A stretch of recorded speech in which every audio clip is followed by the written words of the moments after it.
여러분, 물을 대체할 수 있는 음료가 있다고 생각하시나요? 우리의 몸은 70%가 물로 되어 있다는 말 많이 들어보셨죠?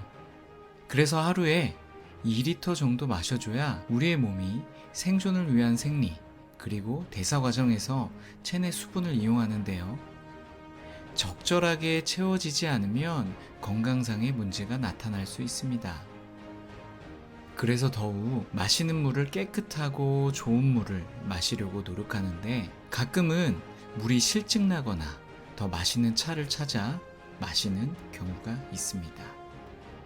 편의점이나 마트에 판매하는 차 종류가 굉장히 많습니다. 생수를 마시기에는 심심하고 몸에 물이 필요할 때 많이들 사 드시는데요.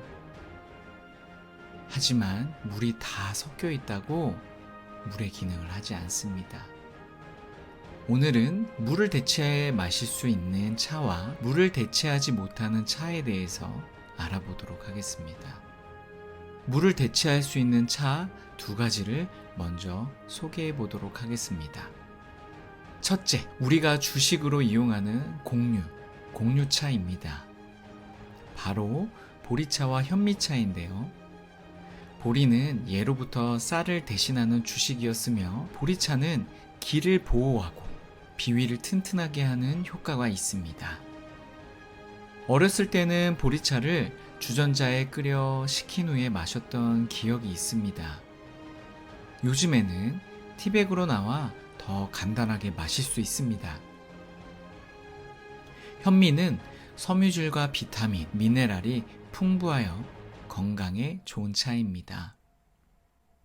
항산화 물질인 비타민 E, 피틴산 성분이 풍부하여 우리 몸에 좋습니다. 둘째, 허브차 종류입니다. 카모마일, 히비스커스, 루이보스는 한 번씩 들어보셨죠? 이 차는 카페에서 쉽게 주문해서 마실 수 있는데요. 말씀드린 차의 공통점은 카페인이 없다는 것입니다. 카모마일은 콜레스테롤 관리에 효과적입니다. 혈중 내 지방을 제거하여 높은 콜레스테롤 수치를 낮추는 데 도움을 줍니다. 또한 위장의 산성도를 낮추고 위궤양 원인인 박테리아의 성장을 억제하여 위궤양 예방에 도움을 줍니다. 또한 불안 및 우울증 증상을 완화하고 수면의 질을 향상시키는 데 도움을 줍니다. 히비스커스 차는 간 건강 증진에 도움이 됩니다. 또한 탄수화물 흡수를 억제하고 식욕을 억제하는 데 효과적이어서 다이어트에 아주 큰 도움이 됩니다. 강력한 항산화 성분인 안토시아닌이 풍부하여 노화 방지와 면역력 증진에 도움이 됩니다. 루이보스차는 혈압 및 콜레스테롤 수치를 개선합니다. 또한 루이보스차에 함유된 퀘르세틴 성분이 있어 염증을 진정시키고 피부를 보호하는 데 도움이 됩니다. 더불어 이 퀘르세틴 성분은 소화를 돕고 스트레스 완화 및 심신 안정에 도움이 됩니다.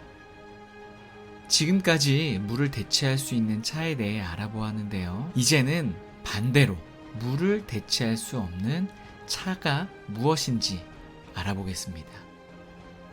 이건 많이 마셨다고 물을 많이 마셨다고 할 수 없습니다. 이것은 바로 카페인을 함유하고 약성이 있어 섭취량 조절이 필요한 차입니다. 첫 번째, 바로 녹차인데요. 녹차에는 카페인이 포함되어 있어 물을 대체하기에 적합하지 않습니다. 하지만 녹차에는 폴리페놀 성분이 풍부하여 항산화 작용이 뛰어나 건강에 도움이 됩니다. 또한 지방 분해 효능이 있어 운동 후 회복에 도움이 될 수 있으니 수분 보충이 아닌 그냥 차로 즐기시면 됩니다. 둘째는 둥글레차입니다. 둥글레차 또한 카페인이 포함되어 있어 물을 대체하기에는 적합하지 않습니다. 하지만 둥글레차는 이뇨작용을 촉진하여 몸속 노폐물 배출에 도움을 줄 수 있습니다. 그러니 이것도 그냥 차로만 드시길 추천하고요. 셋째는 마테차인데요. 마테차 또한 카페인이 포함되어 있어 물을 대체하기 부적합합니다. 특히 마테차는 카페인 함량이 커피와 비슷하여 카페인 섭취가 많은 사람에게는 부작용이 발생할 수 있습니다. 그래서 마테차 음료는 커피 대용이나 차로만 드시고 수분을 섭취하기 위해 드시지 말기 바랍니다. 이처럼 카페인이 포함되어 있는 차 종류는 물을 대체하기 어렵습니다. 하지만 각각의 차는 건강에 도움을 줄 수 있는 성분을 포함하고 있어 적절한 섭취가 필요합니다. 개인의 건강 상태와 선호도에 따라 차를 선택하는 것이 중요합니다. 그렇다면 건강하게 물 마시는 방법이 있을까요? 이제부터 자세하게 설명드리도록 하겠습니다. 아침 공복에 물 한 잔 마실 때 입안을 헹구고 마시라는 말 들어보셨나요? 이유는 박테리아 때문이라고 하시는데 그러실 필요 없습니다. 잘못된 정보입니다. 또한 물을 많이 마시면 무조건 건강해진다라고 생각하고 계시는 분들 많습니다. 이러한 정보도 잘못된 것입니다. 이런 기저질환이 있으신 분들은 물을 많이 마시면 큰일이 날 수 있습니다. 지금부터 말씀드리는 딱 3가지만 지키면 가장 간단하고 돈이 들지 않는 최고의 보약, 물 한 잔의 기적을 체험하실 수 있습니다. 안녕하세요. 현직 초등학교 영양교사가 알려드리는 건강 한 그릇입니다. 오늘 영상을 보시고 유익하다면 사랑하는 사람에게 영상을 공유하여 건강 한 그릇 대접해 보시길 바랍니다. 오늘의 주인공은 바로 물입니다. 우리 몸은 70%가 물로 이루어져 있습니다. 신기하게도 우리가 살고 있는 지구도 약 70%의 물로 이루어져 있습니다. 그래서 물이 생명의 근원이라고 합니다. 우리 몸속에 물이 딱 5%만 빠져도 의식이 없어지고 12%가 빠지면 사망에 이를 정도이지요. 그리고 물은 체온 유지를 위해 땀을 배출하기도 하고 몸에 남은 찌꺼기를 배출하여 우리 몸의 신진대사를 촉진합니다. 더불어 혈액을 만들 뿐만 아니라 우리가 매일 섭취하는 나트륨을 조절하거나 몸의 해독작용으로 신진대사가 자연적으로 작동될 수 있도록 합니다. 하지만 우리나라 사람들은 물을 많이 마시지 않는 것으로 유명합니다. 세계보건기구가 권장하는 하루의 물의 양은 1.5리터에서 2리터입니다. 반면 우리나라 사람들은 하루에 평균 960ml를 마신다고 하니 건강 걱정을 안 할 수 없는데요. 여기서 집중! 물을 무조건 많이 마시면 좋은 건지, 어떤 사람에겐 약이 되고 어떤 사람에겐 독이 되는지, 또한 아침 공복 물을 어떻게 드셔야 하는지에 대해 딱 3가지만 정리해 드리겠습니다. 첫 번째, 물을 많이 드셔야 물이 약이 되는 분들. 당뇨병, 혈압, 고지혈증, 협심증, 호흡기 질환을 앓고 계신 분들은 물을 많이 드셔야 합니다. 당뇨병 환자는 혈당이 상승해 혈액이 끈적끈적해지지 않도록 수시로 충분히 물을 마셔야 합니다. 여기서 집중! 당뇨병이 있으신 노령 환자의 경우 갈증을 잘 느끼질 못할 수 있는데 2시간에 한 잔씩 시간에 맞춰 의식적으로 물을 섭취하도록 노력하는 것이 도움이 됩니다. 고지혈증이나 고혈압, 협심증이 있으신 경우도 마찬가지입니다. 혈액 속에 수분이 부족할 경우 혈전이나 콜레스테롤, 지방 등이 혈관벽에 쌓여 혈관을 더욱 좁게 만듭니다. 충분한 물을 마셔 끈적끈적한 혈액을 풀고 적당히 빠른 속도로 혈액이 이동할 수 있도록 하는 것이 좋습니다. 특히나 여기서 주목해야 할 것은 고지혈증, 고콜레스테롤 단계에서부터 물을 충분히 마시면 협심증 진행을 예방할 수 있다는 것입니다. 지금처럼 추운 날씨에 면역력 떨어져 감기 걸리시는 분들이 많이 계십니다.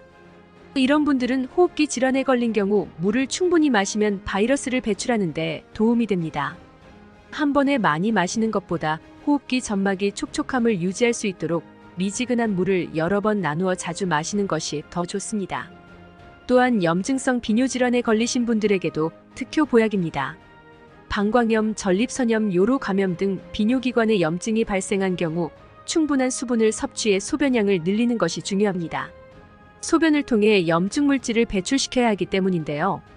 염증 물질의 배출이 원활하지 못할 경우 요로 결석 등으로 이어질 수 있기 때문에 꼭 물을 많이 드시는 것을 추천드립니다.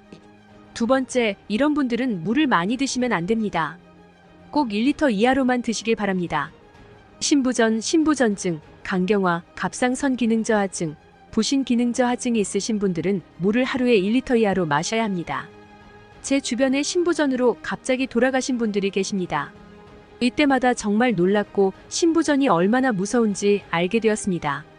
심장의 박동이 불규칙한 신부전의 경우 혈액 흐름이 원활하지 않아 물을 많이 마실 경우 혈액순환이 방해받을 수 있습니다. 수분으로 혈액량이 늘어나 혈관의 압력이 높아질 경우 상대적으로 압력이 낮은 폐나 뇌로 혈액이 침투해 부종이 발생할 수 있고 저나트륨 혈증이 일어날 수 있습니다. 그래서 하루에 1리터 드시는 것을 권장합니다. 신장은 몸속에 혈액을 투석해 소변을 만들어 내보냅니다.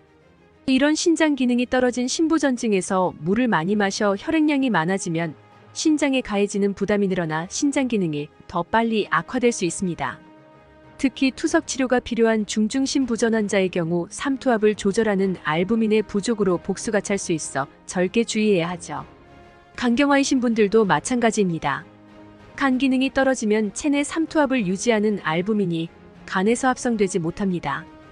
때문에 물이 체내로 흡수되지 못하고 배의 복수로 차오를 수 있으니 조금씩 자주 마시되 총 음수량이 하루 1리터 이상 되지 않도록 절대 주의해야 합니다. 갑상선 기능 저하증과 부신 기능 저하증을 앓고 계신 분들 계실까요? 갑상선 호르몬은 몸의 체온 유지, 노폐물 배출, 소화 조절, 세포 성장 등 수많은 대사에 관여합니다. 갑상선 기능이 떨어지는 저하증이 심할 경우 노폐물 배출에 어려울 수 있죠. 심할 경우 저나트륨 혈증이 유발될 수도 있으니 꼭 주의하셔야 합니다. 부신피질에서 생성되는 알도스테론 호르몬은 체내 나트륨을 재흡수하고 칼륨이온을 배출시켜 몸속의 염분과 수분 조절을 맞추는 역할을 합니다. 부신 기능 저하증은 알도스테론의 생성이 과도하게 이루어져 수분과 나트륨의 균형이 깨어질 수 있습니다. 이때 물을 많이 마시면 전신부종이 나타날 수 있으므로 주의해야 합니다. 지금 말씀드린 질환을 갖고 계신 분들은 꼭 확인하시길 바랍니다. 여기까지 물을 많이 마셔야 하는 환자나 물을 1리터 이하로 적게 드셔야 하는 환자를 소개했습니다. 마지막으로 세 번째, 가장 값싼 보약이라고 불리우는 아침 공복에 물 한 잔 먹는 방법을 알려드리겠습니다. 여기서 집중! 매일 아침 일어나자마자 입을 헹구고 물을 마실 필요 없습니다. 아침에 일어나면 입안이 침이 고여있는 상태에 잠자는 동안의 호흡으로 입안이 건조해져 입안 박테리아가 많이 생기는 것은 사실입니다. 그것 때문에 아침에 입냄새가 나는 것입니다. 하지만 물로 헹구지 않으셔도 우리 몸의 소화 기능 중 매우 강한 위산으로 인해 박테리아가 거의 박멸됩니다. 그러니 안심하시고 아침에 입안을 헹구지 않으시고 물을 드셔도 괜찮습니다. 그런데 여기서도 유의해야 할 것은 아침 공복물을 마실 때는 꼭 천천히 마셔야 합니다. 밤중에 땀이나 호흡으로 수분이 지나치게 방출되면 아침에 목이 말라서 물을 벌컥벌컥 드시는 분들이 계시는데요.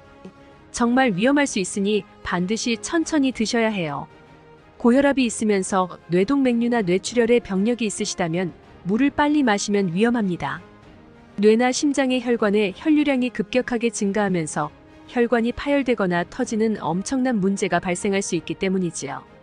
또한 급격한 체내 수분 증가는 엄청난 두통을 유발할 수 있는데요. 물을 너무 많이 드시면 체내의 세포 내 염분 농도가 급격히 낮아지고 수분 농도는 높아지게 되지요. 그 결과 세포가 땡땡하게 부풀게 되고 뇌세포가 부을 경우 두개골의 압력을 높여서 두통과 호흡 곤란을 불러올 수 있습니다. 또 전해질 수치가 떨어지면서 몸의 균형이 무너지고 오히려 근육의 경련이 발생할 수 있지요. 그러니 물을 한 번에 드시지 마시고 천천히 마셔야 안전합니다. 오늘 여기까지입니다.